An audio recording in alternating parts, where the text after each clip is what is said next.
Ravi Prakash Siliconandhra hospital Kuchipudi super speciality వైద్య సేవలు పూర్తిగా ఉచితం. మాజీ సిఐడి చీఫ్ సంజయ్తో పాటు మాజీ additional advocate general Ponnavolu Sudhakar రెడ్డికి హైకోర్టు నిన్న నోటీసులు ఇచ్చింది.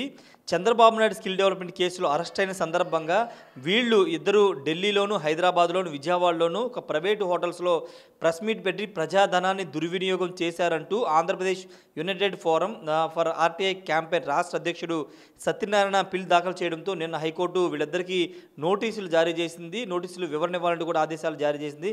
ప్రస్తుతం పిటిషన్ దాఖలు చేసినటువంటి సత్యనారాయణ మనతో ఉన్నారు, మాట్లాడదాం. సార్, మీరు ఎందుకు పిటిషన్ దాఖలు చేశారు? నిన్న హైకోర్టు వాళ్ళిద్దరికి కూడా నోటీసులు ఇచ్చింది. ఏం జరగబోతుంది ఫర్దర్గా దీంట్లో?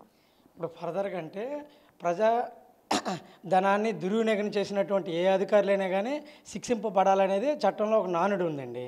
దీని నిమిత్తం మేము ఏంటంటే చంద్రబాబు నాయుడు గారు అప్పటి ప్రతిపక్ష నాయకుడిగా ఉన్న టైంలో స్కిల్ డెవలప్మెంట్ కేసుకు సంబంధించి సిఐడి వారు కొన్ని అభియోగాలు మోపారు. ప్రజాధనాన్ని దుర్వినియోగం చేశారని చెప్పేసి ఆయన ముఖ్యమంత్రి కాలంలో ఉన్నప్పుడు ఇదంతా జరిగిందని చెప్పేసి అరెస్ట్ చూపించడం జరిగింది ఏసీబీ కోర్టులో. కోర్టు వారు రిమాండ్ చేశారు. దాని నిమిత్తం కోర్టులో ఉన్నటువంటి ఇంకా అప్పటికి ఛార్జ్ షీట్ కూడా ఫైల్ అవ్వలేదండి. దాని నిమిత్తం కోర్టులో ఉన్నటువంటి టోటల్గా మెటీరియల్ అంతా కూడా అంటే ఎవిడెన్స్ సంబంధించిన అన్ని పేపర్లు కూడా అప్పటి ఏపీ సిఐడి చీఫ్గా ఉన్నటువంటి సంజయ్ గారు, అదేవిధంగా అప్పటి అడిషనల్ అడ్వకేట్ జనరల్గా ఉన్నటువంటి పొన్నవోలు సుధాకర్ రెడ్డి గారు ఈయన్ని బదనాం చేద్దాం అంటే ఎవరి ఆదేశాలతో అనేది చెప్పక్కర్లేదు, అప్పటి గవర్నమెంటు ఒక ఆదేశాలు ఇచ్చినట్టు ఉంది కాబట్టి ఈయన ఏదో విధంగా బదనాం చేద్దామనే ఉద్దేశంతో ఏపీలో ఉన్నటువంటి అమరావతిలో, విజయవాడలో, అదేవిధంగా తెలంగాణ రాష్ట్ర రాజధాని హైదరాబాద్లో, అదేవిధంగా దేశ రాజధాని న్యూఢిల్లీలో ప్రెస్ మీట్లు పెట్టడం జరిగింది. దీని నిమిత్తం ప్రజాధనాన్ని అంటే వీళ్ళకి అక్కడి నుంచి వెళ్ళటానికి విమానాల ఖర్చులు అవ్వచ్చు, కారులో ఖర్చులు అవ్వచ్చు, లేకపోతే అక్కడ ఇంకా ఇతరత్ర సౌకర్యాలు 5 స్టార్ హోటల్లో కూర్చోడానికి మిగతా సౌకర్యాలు ఇదంతా కూడా మన ప్రజాధనాన్ని తీసి వినియోగించడం జరిగిందండి. దీని నిమిత్తం చంద్రబాబు నాయుడు గారు ఏదైతే తప్పు చేశారని చెప్పి మీరు స్కిల్ డెవలప్మెంట్ కేసులో అరెస్ట్ చేయించారో అదేవిధంగా మీరు కూడా ప్రజాధనాన్ని దుర్వినియోగం చేసి మీరు పబ్లిక్గా ప్రెస్ మీట్లు ఎలా పెడతారు, దాంట్లో 5 స్టార్ హోటల్ ఎట్లా కూర్చుంటారని నేను దాని నిమిత్తం ఏపీ గవర్నర్ గారికి ఒక రిప్రజెంటేషన్ ఇచ్చానండి. తర్వాత ఏపీ గవర్నర్ గారు హోమ్ సెక్రటరీ గారికి పంపించారు, దీని మీద యాక్షన్ తీసుకోండి అని. తర్వాత హోమ్ సెక్రటరీ గారు డీజీపీ గారికి పంపించారండి.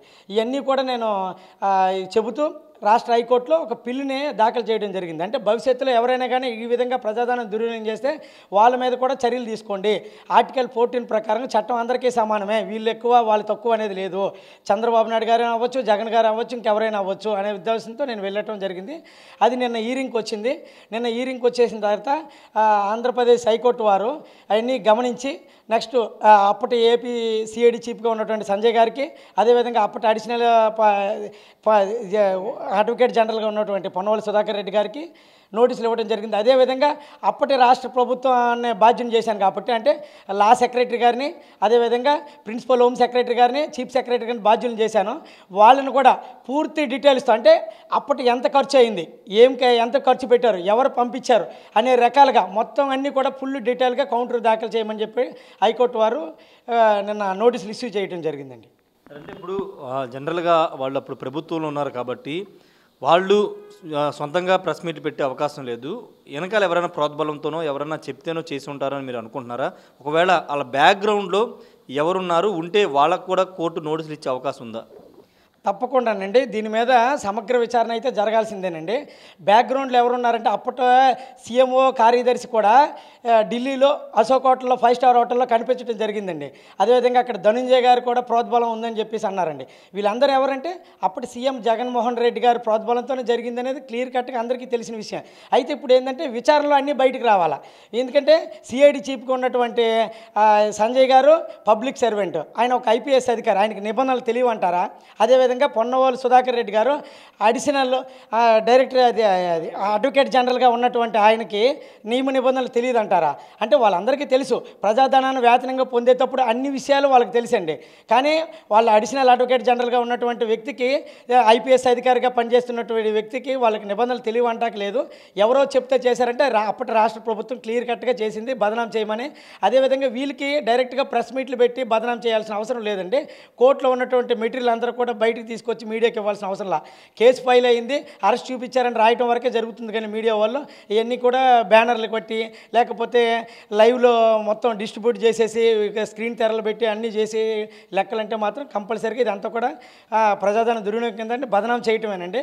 ఈ విధంగా చూస్తే మాత్రం అప్పటి రాష్ట్ర ప్రభుత్వం ఆ ఉన్నతాధికారులతో పాటు రాష్ట్ర ప్రభుత్వం ముఖ్య పెద్దలు అంటే ముఖ్యమంత్రి జగన్మోహన్ రెడ్డి గారు వీళ్ళందరూ పాత్ర ఉందండి. అవన్నీ కూడా విచారణలో బయటకు రావాలండి. ఇప్పుడు కూడా ఒకవేళ విచారణలో వీళ్ళ వెనకాలను నడిపించింది మాజీ ముఖ్యమంత్రి జగన్ ఆదేశాలతోనే మేము ఈ ప్రెస్ మీట్లు పెట్టి చెప్పామని వాళ్ళు కనుక విచారణలో చెప్తే జగన్ కూడా నోటీసులు ఇచ్చే అవకాశం ఉంటుందా? తప్పకుండానండి ఇచ్చే అవకాశం ఉండిద్దండి. దాని నిమిత్తం మేము పోరాడతాం కూడా. ఎందుకంటే చట్టం అందరికీ సమానం అనేటప్పుడు వాళ్ళు ముఖ్యమంత్రిగా ఉండేటప్పుడు రాష్ట్ర ప్రభుత్వం తరపున పనిచేయాలి తప్పితే వ్యక్తిగత కక్షల కోసం కాదండి. రాజ్యాంగం మీద ప్రమాణం చేసేటప్పుడు మేము చట్టాన్ని అమలు పరుస్తాము, చట్టాన్ని తొంగలో తొక్కమని చెప్తారండి. కానీ ఇప్పుడు చూస్తే ప్రతి ఒక్కరూ ఎవరు అధికారంలో ఉన్నా కానీ తొంగలో తొక్కుతారు. కాకపోతే దాన్ని స్పష్టంగా మనం పబ్లిక్ తరపున కూడా ఎవరో ఒకరు, నేను బాధ్యత గల పౌరుడిగా దీన్ని కోర్టు దృష్టికి తీసుకొచ్చానండి, గవర్నర్ గారి దృష్టికి తీసుకొచ్చాను. అదేవిధంగా ఎవరైనా కానీ ఈ విధంగా చేయాలా, అప్పటి ముఖ్యమంత్రి బాధ్యత ఉన్నా లేకపోతే ఇంకెవరు ఉన్నా కానీ తప్పకుండా చర్యలు తీసుకోమని మేము కోర్టును కోరుతాము. అదేవిధంగా కోర్టు కూడా స్పందిస్తుందని మేము ఆశిస్తున్నామండి. తప్పకుండా ఒకవేళ విచారణలో వాళ్ళు నిజంగానే ప్రజాధనం దుర్వినియోగం చేశారని కనుక కోర్టు కనుక నిర్ధారించుకుంటే వాళ్ళకి ఏమైనా జైలు శిక్ష పడడం కానీ అలాంటివి ఏం జరిగే అవకాశం ఉందా? తప్పదండి. మరి చంద్రబాబు నాయుడు గారు ముఖ్యమంత్రి కాలంలో పనిచేసేటప్పుడు ప్రజాధనం దుర్వినియోగం చేశారనే పెట్టారండి. 100 కోట్లు పెట్టనండి, 1000 కోట్లు పెట్టనండి, లేకపోతే 100 రూపాయలు పెట్టనండి. ప్రజాధనం అంటే దుర్వినియోగం కదా. మరి అదే కేసులో మరి అప్పటి సిఐడి చీఫ్ గారు కానీ లేకపోతే additional advocate general Sudhakar Reddy గారు కానీ మరి చేసింది ఏంటంటే ప్రజాధనం దుర్వినియోగం. అంటే ప్రజాధనం దుర్వినియోగం చేస్తే కంపల్సరీగా శిక్షలు ఉంటాయండి. దాని నిమిత్తమే నేను చర్యలు తీసుకోమని చెప్పాను. దీని నిమిత్తం వీళ్ళని ఎవరు పంపించారంటే వీళ్ళిద్దరూ పబ్లిక్ సర్వెంట్గా ఉండేటప్పుడు వీళ్ళు ప్రజాధనాన్ని వేతనంగా పొందేటప్పుడు వీళ్ళు వెళ్ళటానికి రైట్ లేదండి. సర్వీస్ నిబంధనలు ఒప్పుకోవు. కానీ ప్రభుత్వం ప్రమేయం ఉంది కాబట్టి ప్రభుత్వ అధికారులు కూడా చట్ట ప్రకారం శిక్షార్హులేనండి. దాని నిమిత్తం కోర్టు వారు చర్యలు తీసుకుంటారు డ్యామ్సూర్గా. అంటే సుమారుగా అంటే అశోక్ హోటల్లో లేకపోతే ఇంకొక హోటల్లో పెద్ద స్టార్ హోటల్లో పెట్టారు కదా, వాటికి సంబంధించిన వివరాలు ఏమైనా మీరు కోర్టుకు కానీ ఇవ్వడం జరిగిందా? ఇంత ప్రజాధనం దుర్వినియోగం చేశారు, ఇన్ని కోట్లు ప్రజాధనం దుర్వినియోగం చేసి ప్రెస్ మీట్లు పెట్టారని ఏమన్నా ఆ డీటెయిల్స్ ఏమైనా కోర్టుకి ఇవ్వడం జరిగిందా? దాని నిమిత్తం మేము అప్పటి సిఐడి వాళ్ళని అదేవిధంగా డీజీపీ గారిని మేము గవర్నర్ గారిని వీళ్ళందరికీ కూడా రైట్ టు ఇన్ఫర్మేషన్ యాక్ట్ కింద అప్లికేషన్ ఫైల్ చేశామండి. ఎంత ఖర్చు అయింది ఇవన్నీ కూడా మాకు ఇవ్వండి. అదేవిధంగా హైకోర్టులో కూడా మేము చెప్పడం జరిగింది. హైకోర్టు కూడా రైట్ టు ఇన్ఫర్మేషన్ యాక్ట్ కింద అడగండి, అవన్నీ డీటెయిల్స్ పెట్టండి అంటే ఇప్పటి వరకు మాకు ఆ డీటెయిల్స్ ఇవ్వాల. చాలా గోప్యత పాటించారండి సిఐడి వారు కానీ వీళ్ళు కానీ. ఎందుకంటే గోప్యత పాటించారు, వాళ్ళందరూ ప్రజాధనం దుర్వినియోగం చేసినట్టు చెబితే రేపు పొద్దున్న వాళ్ళు శిక్షకు అర్హులు అవుతారు కాబట్టి అవన్నీ కూడా దాచారు. అయితే ఏదైనా కానీ దాస్తే కోర్టు దగ్గర దాగవు కదండి. అవన్నీ వారి జేబుల్లో డబ్బులు కాదు కదా, ప్రజల డబ్బు కాబట్టి ప్రజలకు చేరాల్సిందే. ఇవన్నీ కూడా కోర్టులో వస్తాయి. ఎందుకంటే వాళ్ళు పబ్లిక్గా మీటింగులు పెట్టారు, పబ్లిక్గా వాళ్ళు పబ్లిక్ డొమైన్లో మొత్తం ఖర్చు అంతా క్లియర్ కట్గా చూపించారు. వాళ్ళు ఇప్పుడు ఢిల్లీ వెళ్ళి ప్రెస్ మీట్ పెట్టారంటే విమానాల్లో వెళ్ళారా లేకపోతే ఎగురుకుంటూ వెళ్ళారా లేకపోతే కారులో వెళ్ళారా అనేది బయటకు వస్తుందండి. వాళ్ళ సొంత డబ్బులతో అయితే కాదు కదా, వాళ్ళ సొంత డబ్బులతో పెట్టాల్సిన అవసరం అయితే అక్కడ లేదు వ్యవహారం. క్లియర్ కట్ పబ్లిక్ మనీ, అందువల్ల ఎవిడెన్స్లు క్లియర్ కట్గా ఉన్నాయి కాబట్టి వాళ్ళు ఏం చెప్తారంటే మేము పెట్టలేదని చెప్పలేరండి, పెట్టామని చెప్తారు. వాళ్ళకి పెట్టాల్సిన అయితే అధికారం అయితే లేదు. ఈ విషయంలో ప్రతి కేసుకి అలాగే పెడుతున్నారంటే ఎక్కడ పెట్టలేదు కాబట్టి వాళ్ళు దొరికిపోతారు. ఇంకొకటి ఏంటంటే నేను ఆ టైంలో పిల్లిగాని వేయకుండా ఉంటే ఆ టైంలో గవర్నర్ గారు రిప్రజెంటేటివ్ ఇవ్వకపోతే అప్పటి అడిషనల్ అది పొన్నవల్లి సుధాకర్ రెడ్డి గారు ఏదైతే అడ్వకేట్ జనరల్గా ఉన్నారో ఆయన కంపల్సరీగా చెప్పారు ఆస్ట్రేలియా వెళ్తాను, అమెరికా వెళ్తాను, అక్కడ కూడా నేను చెప్తాను చంద్రబాబు నాయుడు చేసినటువంటి దుర్మార్గాలన్నీ బయటపడతానని క్లియర్ కట్గా అంతకుముందు చెప్పడం జరిగిందని. అందుకని అంటే వీళ్ళు ఎక్కడికి వెళ్ళినా ప్రజాధనం దుర్వినియోగం చేస్తారు కాబట్టి అరికట్టాలని నేను ఉద్దేశంతో ఆ రోజు వెళ్ళటం జరిగిందండి. ఇప్పుడు చర్యలు అయితే కంపల్సరీగా ఉంటాయండి, ఉండాలి కూడా. అది వాళ్ళు ఏమైనా కోర్టు ముందు హాజరయ్యే అవకాశం ఉంటుందా? ఇప్పుడు ప్రస్తుతానికి నోటీసులు ఇచ్చారు, ఫర్దర్గా కోర్టు ముందు హాజరయ్యే అవకాశం ఉంటుంది? తప్పకుండానండి కోర్టు ముందు హాజరయ్యాల్సిన అవకాశం ఉంది. సెప్టెంబర్ 25న వాళ్ళు అటెండ్ అవుతారండి. వాళ్ళ నిమిత్తం వాళ్ళ తరపున వాళ్ళ అడ్వకేట్స్ కూడా అటెండ్ అవుతారు, వకాలత్ ఇచ్చి. తర్వాత కోర్టు కూడా పర్సనల్గా రమ్మంటే రావాల్సిందేనండి. అది అంటే ఫైనల్గా మీరు ఒక సామాజిక బాధ్యతతో ఈ కేసు ఫిల్ చేశారని చెప్తున్నారు. రేపొద్దున మీకు థ్రెట్ ఉండే అవకాశం లేదా? థ్రెట్ అనేది ఉంటుందండి, అపాయం అనేది ఉంటుంది. నేను ఆ రోజు కూడా చెప్పానండి, మన ఆర్టీవీ ప్రతినిధులతో కూడా చెప్పాను. అప్పటి ప్రభుత్వం కాకపోతే ఏంటంటే తప్పుని ఎత్తి చూపించాలి కంపటి ఎప్పుడైనా కానీ తప్పుని ఎత్తి చూపించాలి. నేను ఒక బాధ్యత గల పౌరుడిగా నేను ఈ విషయాన్ని గొంతెత్తి చూపించానండి. అప్పటి ప్రభుత్వం ఇప్పటి ప్రభుత్వం ఏదైనా కానీ ఎవరికి మేము అనుకూలంగా కానీ వ్యతిరేకంగా కదని తప్పుని ఎత్తి చూపించాను. ఎందుకంటే ప్రజాధనం దుర్వినియోగం చేయడం ఇప్పుడు చాలా ఇష్యూస్ ఉన్నాయండి. ప్రజావేదికను కూల్చారు, లేకపోతే జగన్ గారు ఇల్లులుగా అందులో కూడా మెటీరియల్ అంతా కూడా ప్రజాధనం, ఇట్లాంటివన్నీ అన్ని విషయాలు మేము లేవనెత్తుతాము.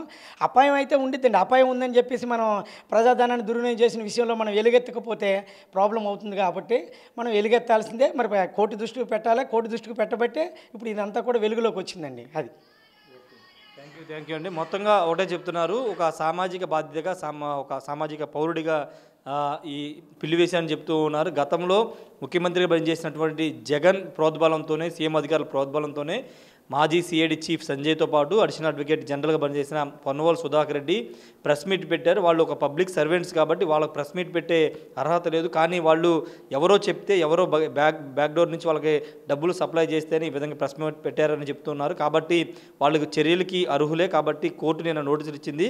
సెప్టెంబర్లో వాళ్ళు కోర్టు ముందు హాజరవుతారని చెప్తున్నారు. వాళ్ళ విచారణ తర్వాత వాళ్ళ వెనకాల ఉండింది ఎవరు, మాజీ ముఖ్యమంత్రి జగన్ ఉన్నారు, లేకపోతే ఇంకా అధికారులు ఎవరున్నా, వాళ్ళకు కూడా కోర్టు నోటీసులు ఇస్తుంది. విచారణ తర్వాత అన్ని విషయాలు బయటకు వస్తాయని సత్యనారాయణ అయితే చెప్తున్నారు. కెమెరా పర్సన్ విజయ్తో రాజేష్, RTV, విజయవాడ నుండి. మరిన్ని వీడియోస్ కోసం ఛానల్ ని సబ్స్క్రైబ్ చేయండి. లేటెస్ట్ అప్డేట్స్ కోసం వాట్సాప్ ఛానల్ ని ఫాలో చేయండి. అండ్ లింక్ డిస్క్రిప్షన్ లో ఉంది.